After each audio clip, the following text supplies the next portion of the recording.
There you go. Yeah. This is your clicker, by the way. All right, good morning, everybody. We'll get started. My name is Matt Livingston. I'm Director of Business Development here at the CRC. Thank you for coming this morning and participating in the Health and Life Sciences track. We have a lot of great health and life sciences companies here, a big cluster at the CRC, not only at the CRC, but in the whole region, including the Roanoke area also. So we're glad you're here. Hope you learned something. Hope you meet some good folks and make some good connections while you're here at Game Changer Week. The topic this morning is SBI introduction and NIH tips and common mistakes. And we've got Robert Brook from Virginia Innovation Partnership Corporation, VIPC, and Adam Sorkin from the NIH. So we're glad to have you folks. And Robert, it's all yours. Perfect. And again, thank you for the opportunity to come out and chat about SBIR. It's kind of what I do. I'm actually a proud Virginia Tech graduate way back in the late 80s, the wild time of the 80s, as I say. And but happy to be coming back here every year since to give this talk or some version of it.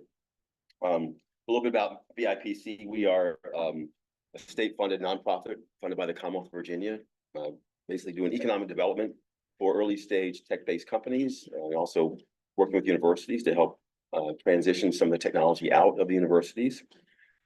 Three main core programs here. There you go. Three funding programs that we manage on behalf of the Commonwealth. Is the Virginia Venture Partners, sort of in reverse order of larger to smaller programs here. Virginia Venture Partners, they'll actually be speaking at an event, I think at 10 o'clock here. Alex Euler is going to talk a little bit about what they do, as well as some specifics to some of the different kind of funding programs that they have.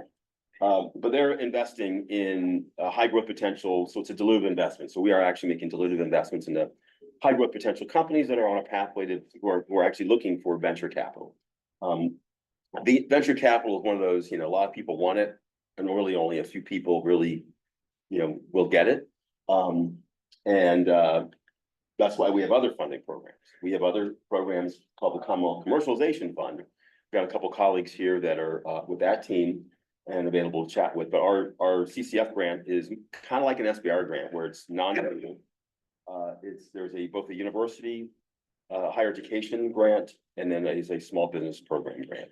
So these are really to help push the technology being developed to a further level towards commercialization. So we're funding along a pretty wide continuum there of where the technology is, with the ultimate goal to try to get the technology to market. So $75,000 grant for small business and $100,000 grant for universities. Again, you can talk to my colleagues more about that if you have interest in that, to learn more about it. It's kind of what we're here for. And then finally, the SBIR and STTR support, the program I promote and actively sort of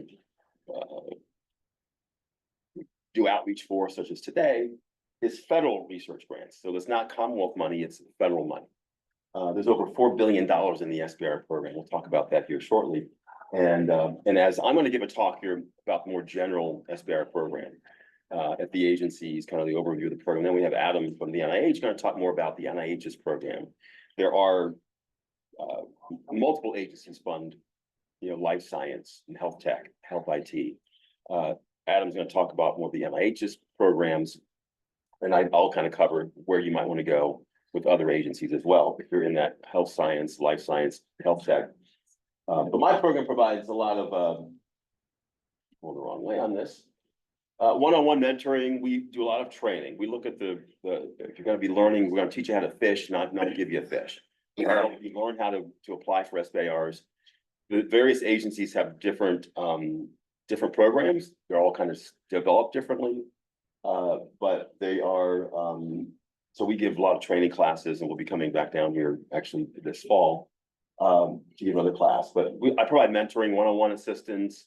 Try to typically an engagement with a company would start with about an hour-long phone call to kind of go over what you're doing, kind of discuss the different directions you might want to go with the different federal agencies, and kind of lay out a plan, and then discuss what the next steps might be. Take the training classes, make an introduction to one of the SBIR consultants that we work with. You can hire them.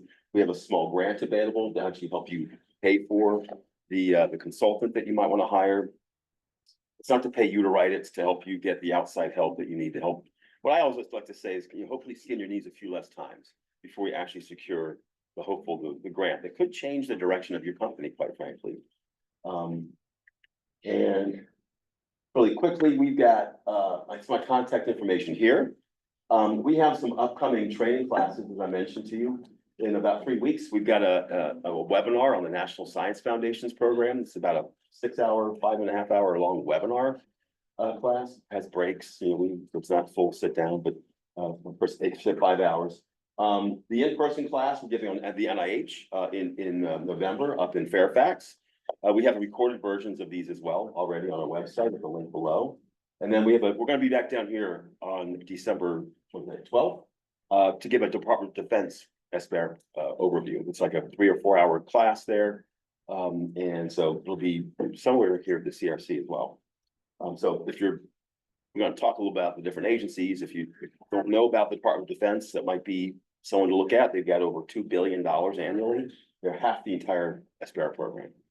We do pretty well in the DoD. So, but yeah, so one thing to look at, I mean, we have training classes recorded with this link down here. You can look on there and look at many different classes about budgeting, about I've won one, now what? How do I manage it? Some of the things you gotta do to actually manage the award, how to write the proposals, commercialization planning tips. We gave a great webinar on the NSF and NIH SBIR commercialization planning. It's about an 1.5 hour long session. So really things to help hopefully push you further towards getting better proposals written, because it's very, all federal funding is competitive, right?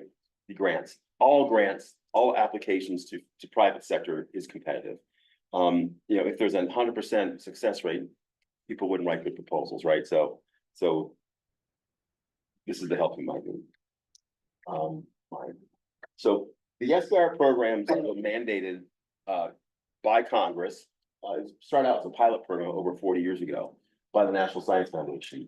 It's kind of weird. And the goal of the program is to help push innovation, right? Develop new technology, address the problems that America has in technology.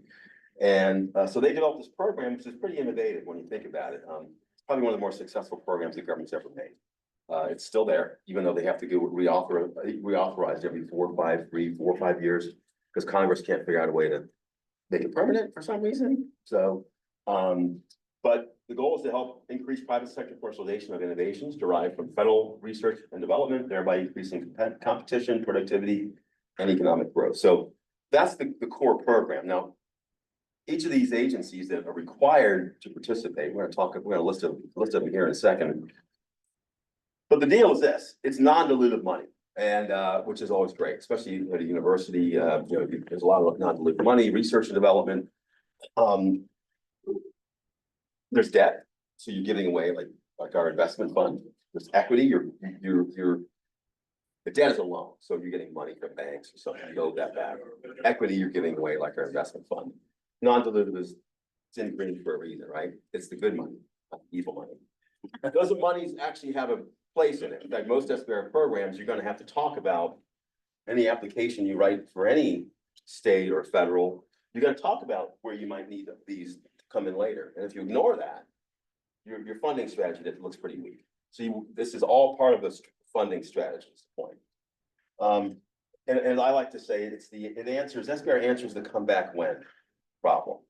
Come back when you've got customers. Come back when you've got prototypes. Come back when you're making money already. Come back when there's zero risk. Then I'll put my money in. Of course you will. But this is the highest risk money. The agencies, the NSF had a good idea. They said, look, there's brilliant scientists in America. They're small businesses, but they're brilliant people. And if they can do two things, tell us an idea they have. It's a concept, but they don't know if it's going to work. But if it does work, there's a market, there's a problem. I understand that the issue and the people will want this, which is not easy for a lot of technologists to explain the market need to a degree that a lot of the agencies really want. Understanding where how are you going to get it there? What the problem is, who your current competition is. You have to do all that. understand really what the problem is, but also, I don't know if it's gonna work. So that's where it is. It's the earliest stages of your idea. You can have some preliminary data, but you really gotta be pretty early on in this, generally speaking. That sort of level of innovation requirement does vary based on the agency you might be targeting. We'll talk a little bit about that in a minute. So the goal of SBIR is to lower the risk. So there's other funding sources eventually will be able to come in. 3 funding phases on the SBIR program. Phase 1, and these are not the phase 1 like clinical trial phase. This is a different concept of phase 1 and phase 2. The phase 1 and phase 2 is where the SBIR money is. There's over $4 billion annually across 11 agencies here. Phase 1 is a proof of concept.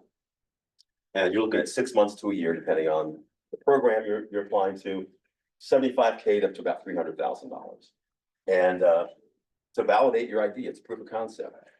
I mean, what a great idea, right? Money to help see if your idea even has merit. It's great money, but you have a plan. You have to have a plan. If you're successful in phase 1, you can then apply for phase 2, which is anywhere from $500,000, give or take, up to $2 million. And that's 2-year project for more prototype development, testing, further testing. There could be some more risk to mitigate, but for the most part, the phase 1 is the biggest risk part. Phase 3 is not SBIR money.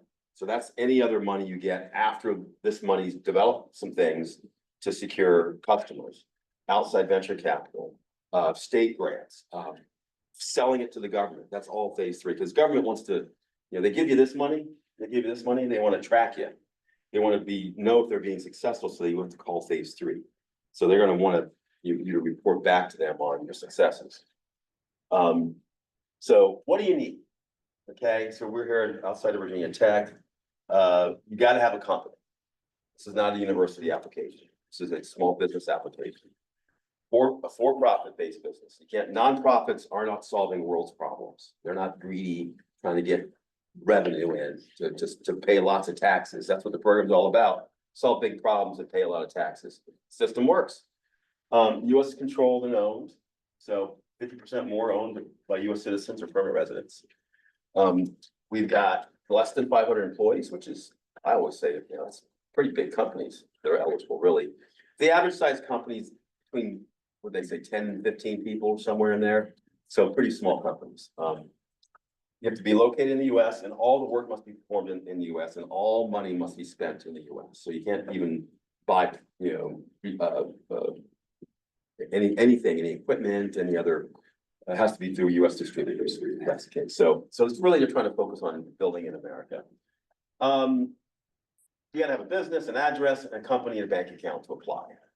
To get it, you then have to have the things you said you were gonna have in the proposal ready to go. The people, facilities, and other resources. We'll talk about all that in detail in the workshops on really how you're building these proposals. The principal investigator is the key person. Obviously, they want to be able to manage a project scientifically and technically. So someone who's in charge of the project from a science background and can really manage it. And that's the person that has to be listed by name. Everybody else can be sort of to be determined later, or if there's other key people, you can list them as well. But that's the person that's got the biggest restrictions. They have to be employed at the company at time of the award at least half the time. As TTRs, and Adam might talk about this, but they're the sort of the sister program. There's SBIR, Small Business Innovation Research, the Small Business Technology Transfer. It's a sister program. The STTR requires the small business to collaborate with a nonprofit research institution or university, like Virginia Tech, for example. And in some of those programs, including the NIH, that PI is allowed to be full-time employed at the university still. But they still have to be able to put time in and manage this project, right? They can't be overburdened with, they can't be more than 100% employed, as they say. So there's some nuances there, and everybody's got this situation that's a little unique. We kind of help talk that through in that mentoring call I have. Figure out what you're looking at, what agency you're targeting, what do they allow, that agency, what do you need, how are you built, what are you going to be doing, and so what are you eligible for? So we go over that. You want to have some company controlled research space. You can't do all your work in your lab at the university. Not allowed. You're going to have to make sure you have dedicated space to do the business side, the company side of the work. Lots of space here at CRC. You don't have to have it, you don't have to pay for it and have it at the time of application, but you're gonna have the time of award, you wanna have your own space to do, be able to lock a door, protect your work, right? It's about product development. This is not research to discover new ideas. That's what universities do, right? You want to eventually have an end result in mind, selling something, whether it be, there could be a service, but there's got to be some R&D involved. Technological innovation and a commercialization plan. Innovation is the key here. New ideas, new ways of looking at old problems, but not just to do it differently, but because the market needs it, right? That's what the key is here, looking at what the market's asking for. That's this here. So here's kind of the difference between SBIR and STTR. And we got a listing here in a few minutes of the agencies that are there and how much money they each got. By the way, I'm happy to send this to everybody. You can, I can email this, no problem, everybody. I think we can download it here too. They allow you to subcontract. They expect a small business not to have everything, all the talent, all the equipment, everything in place that they need. So they want you to outsource. You can't possibly have all, you're a small company with 1 to 3 or 4 people. You can't possibly have all the know-how in the company to do everything that other people looking at you are really gonna trust that, of course, you're gonna say it's working. Well, let me get third-party validation. Of course, your test is gonna run perfectly. Let me run it over here at this testing lab and the third party will validate it. That's what that money's for. It's over 4 billion now. This is actually it's like 4.25 now. It goes up every year. It's amazing.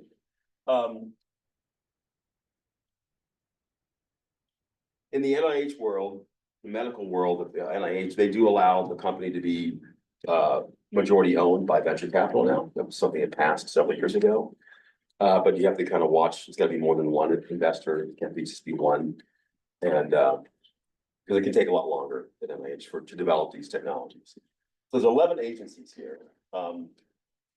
So this is by law, 3.2% of their extramural R&D research budget is set aside for SBIR, and a little bit less, 0.45 at STTR, and over 4 billion. And I've got to gated funding. So this is a great. They're using our taxpayer dollars pretty wisely. You don't get all the money in one big bang. It's like a little bit of money to validate some ideas. Then the bigger pot, if it's successful, you prove it's feasible, then you can move forward. So it's a great use of our taxpayers. The agencies have different funding schedules. Each one's, the Department of Defense has 3, NIH has 3, NSF has something always open. The smaller, NASA's got 1 big opportunity, Energy's got 2. So little guys have just 1 little opportunity, USDA, EPA. We got a listing here of all the agencies. See, the bigger ones here have a lot more money than the little guys. Agriculture's got almost 40 million these days, and they actually now have an STTR program. So it's sort of, I gotta update the slide here. Homeland Security, Commerce, which includes NIST and NOAA, Transportation, Education, and EPA are the little guys. DOD, NIH, Energy, NASA, and NSF are the bigger guys. So I always kind of tend to focus people on the bigger ones. It's where like 98% of the money is. And then see where the other ones might fit in as well. So for that mentoring call, but you can kind of see where all that lays. It's kind of a general eye chart of there's always something open at some point. So once we have that talk, we'll kind of figure out what agencies, give it a I always say give SBIR a 1 or 2 year shot, because it's gonna take you time to learn, apply, get results, reapply maybe, and hopefully get to the success. Agencies like NIH and NSF are not going to buy your technology. So those are more granting agencies, non-user. So they have the higher what we call risk they want. They want bigger leaps in technology, revolutionary ideas. Whereas the ones that want to buy it, like DOD or NASA, for example, there's generally be less risk involved because they want to eventually buy something. They were just shooting for the moon, no pun intended, with NASA. They would never get anything because it's they need things that improve their missions, their space flights and tanks and weaponry and protective gear and sensors, all the stuff that they only went to the stuff the NIH and NSF funded. it'd be a lot longer. So there's some different ways. They're all very different. That's why I give these different training classes. So you have generally a bigger commercialization plan for the commercial market for the NSF and NIH, for example. DoD is going to be, this is what we want. There's some difference there these days that the DoD is typically writing specific topics, but they're going to this what they call open topic concept. So if you come to our workshop in December, we're going to talk more about that. But the open topics is where you come up with the idea, but you then find out where within the military, within each DoD component, it would be good for it, and you have to do a lot of legwork. Kind of like it's not for everybody, right? That whole effort's not for everybody. So we can talk about that. It's about 10 to 20% success rates. Generally, agencies have different levels of success. But again, it's a little different than the 1% probability for venture capital. So it's it might be better for the earlier stage companies. Some examples of companies that basically founded their Qualcomm and Symantec. Their earliest, I used my Sonicare this morning, hotel. 23andMe, these are the taxes these guys have paid through their revenues and sales. Have paid for the entire programs almost already. Just to shout out that Intuitive Surgical's here at the CRC. Yep, there you go. There you go. I did not know that. So that you don't lose any equity, you get this, you maintain your intellectual property. There's a great, lot of data, good data rights that you get as an SBIR award winner, and it helps you with what they call phase 3. That phase 3 I talked about, you can actually, if you get a phase 1, get a, what they call it's a contract. So anything deriving from, concluding from, extending from the work performed in that phase 1 SBIR can be sole sourced. So you can engage, if you work with the agencies, and you're good at that, not everybody's good at talking to the agencies and finding contracts, you can get basically awards, millions of dollars awarded to you without putting it on the street, so to speak, an RFP or an announcement. Basically, you get in. So they have to know you, like you, love you, trust you to do that, but that can be done. SBIR.gov is where you want to go, /awards. This is where you find awards, and you can also find open topics. They're changing this website right now. I can't figure out how to find some things now. I used to be able to find it really quickly. I'm Googling, I'll go DoD SBIR to find their main page. Anyhow, they don't have links to the pages here anymore. I'm almost done here. This is our workshops coming up. So you want to learn more about these. We've got some training classes. We have a whole level of a lot of these recorded already, but we give an updated webinar on these agencies, the larger ones each year. Right here is a perfect example. We'll do another webinar on NIH probably in the springtime. We just gave a DoD workshop, a webinar, excuse me, it's recorded, so come to the live session if you want to learn more. It's my contact, and they all are very different. Each of these agencies have different flares and different ways they use the program, and they all have their own training. The NSF gives a little 3-hour class every 3 weeks. NIH has got so many programs to help people. Once you get your foot in the door there, you got it made. DoD's got many different programs. Who's here is developing medical, technology, biotech, life science. You guys, come on up to the Fairfax. It's a trip, but we'll come up. But my thought is this, to end it, is each of the agencies got their own pathway. I'll talk to you, figure out where the best path for you might be, and then how to engage with that agency. I would refer people to the NIH oftentimes, and they're great. Adam is with NIH. I suggested he come to give the NIH's perspective of their program, some tips, kind of common mistakes, going that way. And just keep in mind that each agency has these also their own tips, all with comment. They're all very different in how they do things. So with that, I'll go ahead and give it to you. Are there any questions? So my role at BIPC, the more federal funding, non-dilute money coming into Virginia. That's why that's what I do, I was gonna suggest maybe we hold questions to the end. Yeah. And get his piece, and then we'll hold on. I don't know where, it just gets you locked in here.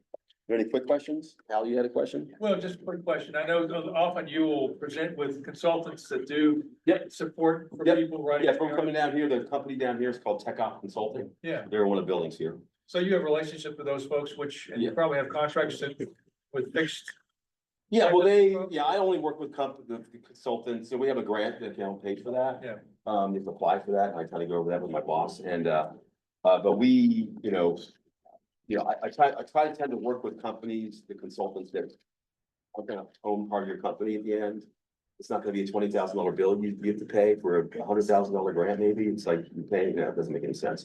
The ones that have a fixed fee or a very small hourly rate, that's basically effective for small businesses who don't have, two nickels to rub together sometimes. But we have that grant to help pay for a majority of that. Okay. Sometimes there's usually like a 20% minimum match the company has to put in, so there's a little bit of skin in the game. And we only pay you if you submit. So if you don't end up submitting, we can't provide that funding. But that's try to help companies find the right support. There's about probably 5 or 6 consultants I know that are out there, the different agency focuses and strengths, I think. And different cost structures, and I kind of go over that with companies when you talk to them. Great. Adam, take it away, sir. Yeah, just waiting for my slides to show up here. Sorry about that.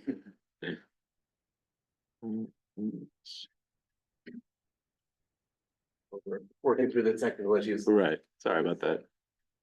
Introduce myself. I am Adam Sorkin, the Small Business Policy Manager at the NIH's Small Business Education Entrepreneurial Development Office, or as we like to call it, SEED.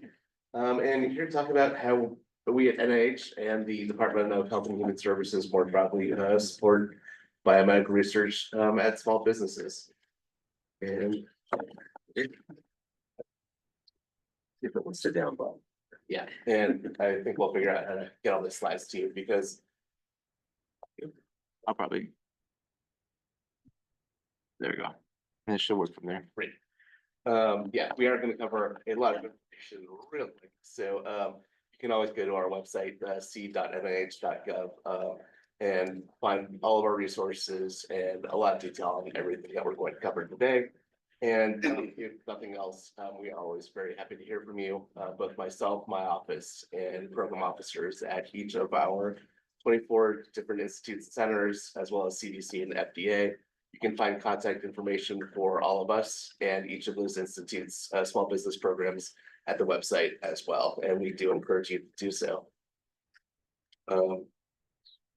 And so just starting broadly, HHS, our mission is to enhance the health and well-being of all Americans, and our small business programs support that by helping get the great innovations that you all are working on into the hands of patients, clinicians, caregivers, and researchers who need them.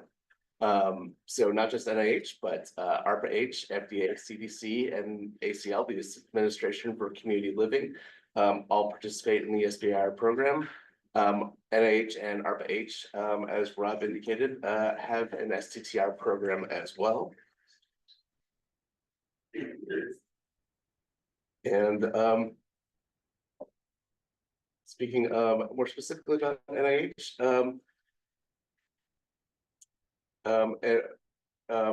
I'm going to talk more specifically about NIH, but just keep in mind that you may have opportunities at our sister agencies as well. And our mission specifically can be summarized as turning discoveries into health. Everything we do, everything we pay for is really in the service of making sure we have a positive impact on the public health of the American people. So we really focus on that. Collectively, we invest about $1.4 billion in small businesses every year. Most of that is in the SBIR program, but we do have a substantial STTR program as well. Rob did a great job covering sort of the differences between those two programs. I'll get into that a little bit later. But for now, just note that collectively, they're the largest source of early stage capital for life science in the US. And as Rob noted as well, it's not diluted. Most of what we fund are grants and aid. So this is federal assistance to support your research that fits within our public health mandate. Unlike a lot of the agencies that you'll work with in the SBIR program, we're not usually asking you to develop specific products for us. We're asking you to bring us a problem and tell us how you're going to solve that. The flip side of that, as Rob intimated, is that we're not usually going to be your final customer. But we are going to help you de-risk your technologies, get it to the place where you can really get to the marketplace or find that investor or strategic partner who's going to be able to help get you to the finish line and get your product into the hands of the people who need it. And a lot of our awardees do this successfully. I will encourage you to go to our website, take a look at our success stories, see how people have not used only our funding, but our excellent support resources as well, to really take their technologies forward. And so how do we work? One of the flexibilities of our program in particular is hallmarks of our program is its flexibility. We do use that traditional phase 1, phase 2, phase 3 structure. So where phase 1, you're focused on feasibility, phase 2 is extended R&D. But you've got a lot of room to work sort of within that rubric. You'll notice that we don't define feasibility anywhere. What that means for a specific technology can really vary. Some of our technologies are very early, some of them are a little bit more mature. For NIH, that's okay. We're very used to working sort of within that to really figure out how to make your project work within the funding programs that we offer. We've got a number of options to get from into phase 1 or phase 1 to phase 2. You can do a traditional phase 1. We have a direct phase 2 program. We've got opportunities to combine phase 1 and phase 2 into what we call our fast track combined application. We've got a number of great options for follow-on funding after phase 2 as well. So it's not just 2 grants and you're done. There's a lot of room sort of to build out additional funding as you might need it, particularly if you're working in a heavily regulated space, which many of our awardees are. And just so, because it was small in the previous slide, I will blow it up big. We've got a lot of flexibility with the amount of funding you can request as well. One of the things that we recommend everybody do is to reach out to a program officer in advance to talk about your budget. Well, these are the SBA defined guidelines for phase 1 and phase 2. If you're addressing a large list of specific select topics, and this is on our website, and links to in our funding opportunities, you can very often request much more money above these for both phase 1 and phase 2. And so your program officer can really walk you through that and talk about the kinds of budgets that they're likely to request for a specific project. Rob did a great job covering the eligibility criteria, so I'm not going to get too deep into that. Just remember that, you know, that's what we're going to ask you to be able to address at time of award, not time of application. And then how do you request this money? So the vast majority of our funding goes to investigator-initiated grant applications through our omnibus solicitations that are open for 3 standard receipt dates each year. So we just had our September 5th deadline. And then the next step will be January 5th, followed by April 5th. Every year, same deadlines. So you know exactly what to expect when. And you can find all of our funding opportunities on our website. And as I was saying, about 80% of our applications do come in through those omnibus solicitations. We do have a number of targeted solicitations for specific areas that you can look into. We also have our annual contract solicitation open right now. It addresses 40 or 50 topics across 7 institutes and centers, as well as CDC.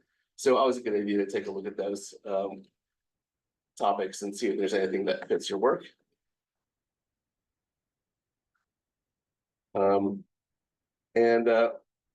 Rob did speak to this. At NIH, we tend to treat both of these programs pretty similarly. You get access to the same funding levels, the same kinds of resources. The STTR program really, as we approach it, just creates flexibility for you to work with the university partner. And so what does our process look like? You'll notice it's pretty long. so what you should really take away from this is, it's gonna take you about 6 to 9 months from application to award, which is gonna be a lot longer than what you're going to see with a lot of the other federal agencies.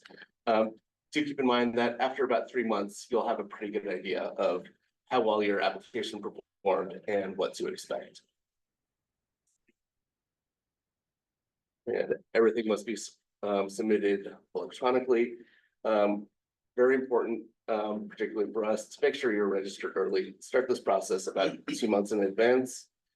There's nothing we can do to help you if you get to a due date and your registrations haven't been completed. And for better or worse, a lot of the processes can take a little bit of time. We do have a lot of great resources to help work through your applications, though. Do encourage you to go to our website. A lot of people do tend to miss this stuff. We've got links to application instructions, an annotated form set that can help you walk through the forms, make sure you don't get caught up in the administrative minutia, and a growing library of sample successful applications as well, which can be a great resource. You can also figure out how to leverage application assistance programs, as well as access a lot of your local resources as well. So did want to touch on the review process just briefly. So note, each application will get reviewed by 3 reviewers.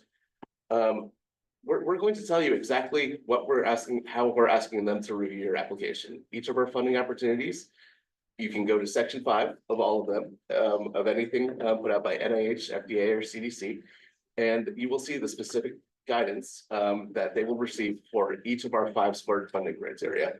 So always a very good idea to read that section first, take a look, make sure you're really writing your application to those specific criteria. Great. And so these are the issues that coordinated. commonly, these are the problems that we see people running into where they're really not making their case. They're not getting at significance. Either they're not convincing reviewers that their problem is important, or they haven't really made the case for a commercial impact. Lack of innovation, they're not really demonstrating a potential commercial advantage over the current standard of care. Sometimes the reviewers don't believe your team has the expertise or experience to really carry the work forward that you're describing. Or that you haven't done a good enough job surveying the competitive landscape or the relevant scientific landscape. And then often we see a lot of issues with approaches. Either your methods aren't adequately defined, or your experimental design isn't really sufficient to demonstrate that what you've got is actually feasible, and so on and so forth. So encourage you all to take a look at those. And then everybody really needs to be prepared to resubmit. As Rob noted, the program is really competitive. You're going to get a lot of feedback that's going to seem blunt. It feels pretty harsh. Sometimes you'll get conflicting feedback from reviewers. When this stuff happens, really, it's a great time to call your program officer. Often they will have observed the review meetings and can walk you through the feedback, really provide some context and help you plan out your next steps, figure out what your best path forward is.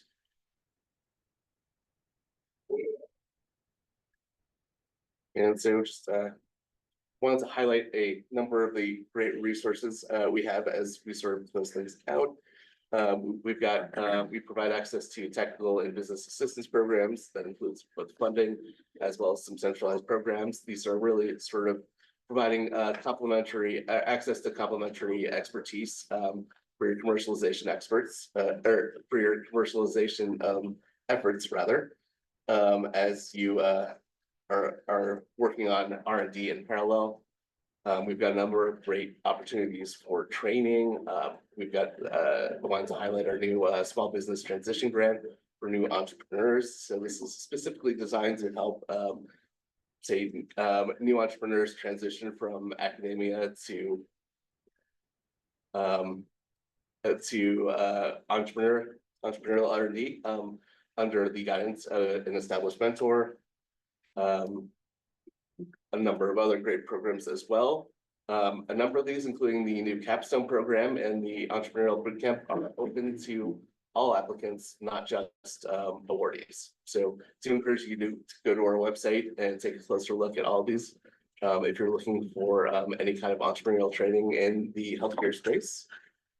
We do provide a lot of great innovator support to our awardees. This includes opportunities to get in front of partners and potential investors, as well as access to a lot of expert consulting, be that regulatory issues, intellectual property, or general business development.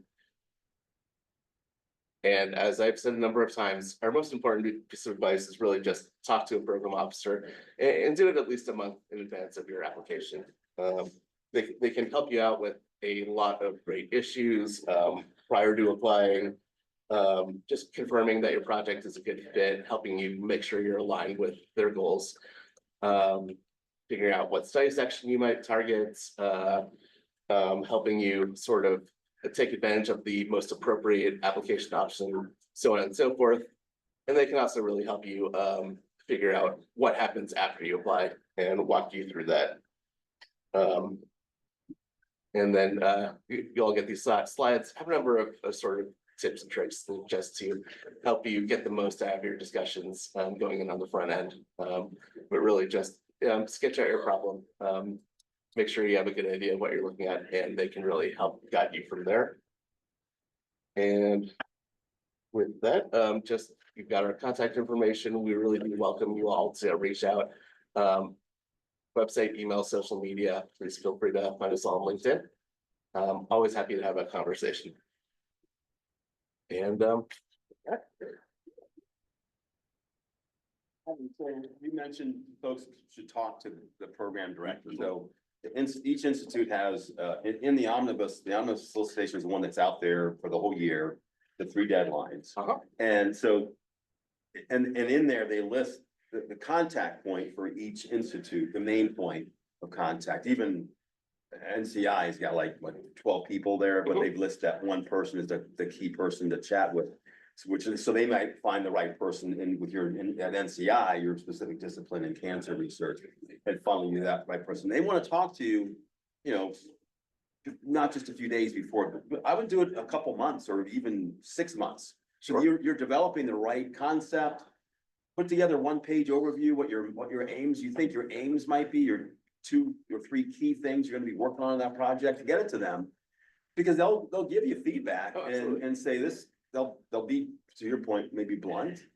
Some are blunter than others, maybe. They always tell you, it's hard to tell you that your baby's ugly, but the reviewers will, but will tell you. Yeah. So you have to kind of read between the lines sometimes when you talk to the agency, because like, well, do you really like this, or is this really has similar things been done that I haven't been able to find? Do your research, look at the agency, look at NIH, find out what they funded already in that area, so that you're proposing something new and innovative that they actually haven't funded 6 months ago.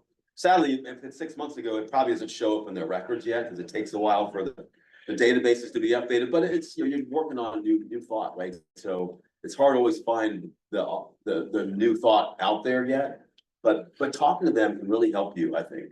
Absolutely. And if you go to report.nih.gov, you can actually see all of our awards about a day after they go out. SBIR.gov does take a long time to get updated, but There's nothing for 24 yet. Listen. yeah. Got time for 1 or 2 more. Any key questions? Right here. So probably more, Robert. Yeah. You have a product and service that has passed the feasibility stage, it's in phase 2. 100% virtual and some international. Would they be disqualified from? So if the technology's already. So some agencies and NIH included have what they call directed phase 2. So you can pass phase 1, write the full phase 2, and at some institutes, and say, hey, I've already done my own validation of feasibility. I've already worked on some stuff. That's what talk to them. Figure out which institute you might think would be best fit at, and talk to them. Say, here's where I'm at. don't tell them, I want to do a direct to phase 2, just tell them where you're at. So they can say, It's more some of the restrictions that. the restrictions would be, if you have part of your company overseas, that's okay. If you're headquartered and all the people are over there and the research is done there, no. All the R&D has to be done in the US. And you can't spend a dime overseas at your office overseas. It has to be done. You could fly your guy from Europe to your office for 3 months to do the work here. They want to spend the money in the US. If it's, you have to buy equipment and special, stuff to do in you have to find that through a US distributor. You can't buy it directly. It's kind of, I don't know why they do that, if it's gonna be a roundabout, but anyhow. But they can get waivers on some stuff too. Yeah, I mean, if you need a resource that is not available domestically, particularly we see this for a lot of disease cases where there are just not access to specific or patient populations within the US.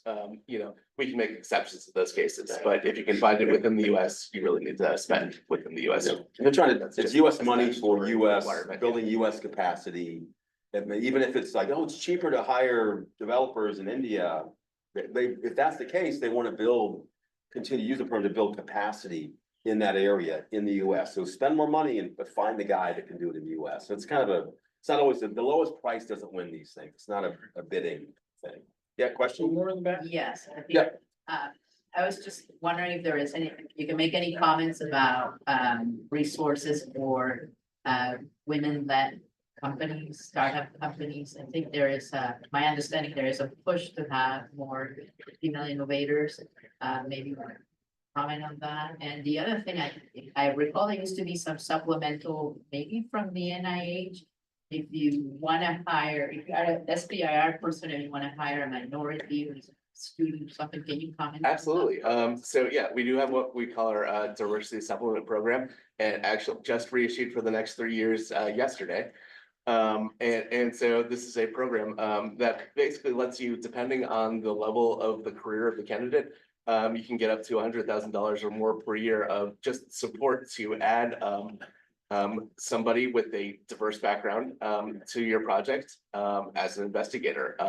So they're getting both R&D and entrepreneurial experience. And so this is additional funding on top of what you're already getting for your grant, just to engage that candidate. Got a number of other great support programs, particularly out of our National Institute of Minority Health and Health Disparities, to support development of applications and sort of your commercialization plan for projects that impact sort of a whole spectrum of underserved populations as well. And, for female innovators, And they're certainly included in those sort of programs more broadly. All right, if you have any other questions, you can find these two individuals individually and follow up from there. Hunt us Thanks, down. man. Thanks. All right, one more thing before we start. If you're gonna be around, we've got a lot of other opportunities this week at, certainly more presentations here. There's a CRC showcase this afternoon. There's free co-working in this space. There'll be someone taking headshots this afternoon if you want to get a good headshot here. There's a Game Changer halftime reception tonight at Eastern Divide Brewing Company, live music there. Jeff Mitchell is sponsoring that. There is an innovation showcase at the Virginia Tech Montgomery Executive Airport tomorrow at 5 o'clock. That should be really exciting. And the next session here starts at 10 o'clock, and we'll leave it there. Thank you. And I'll be on a panel for funding at noon. Yeah, Here, that's right. and our CCF grant team will be there. There's a couple other folks that are gonna be speaking as well from other investors, I think, and other folks from Virginia Tech. That's at noon to 1. And so you want to learn more about money? That's the plan. Thank you, guys. Appreciate it. And I have some flyers here if you want on our workshops coming up as well as What's the best way to Yeah, get the slides out? that's the. Brandon, what is the best way to get the slides? Can you collect those on that PC there, and then way we can get it to Danielle?